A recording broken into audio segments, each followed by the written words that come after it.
ধোলাইপাড় থেকে মীর হাজিবাগ যাওয়ার পথে আমরা প্রতিনিয়ত এই দৃশ্যগুলো দেখতে পাই।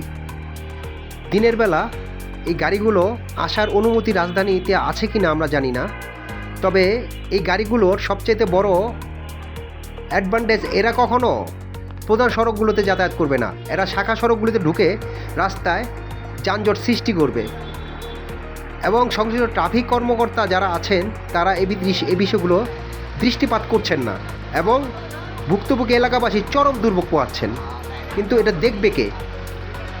সুন্দরবন পরিবহন, পাশাপাশি বিভিন্ন বিশ্ব রোডের বড় বড় পরিবহনগুলো এই শাখা রোডে ঢুকে রাস্তায় অকারণে বিশাল যানজট সৃষ্টি করছে।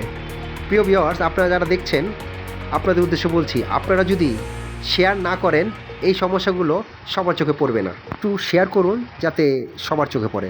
কাউসার পনির, মীর হাজিবাগ থেকে সংবাদ সারাক্ষণ। পাশে থাকবেন, আপনাদের সজাগ রাখবো।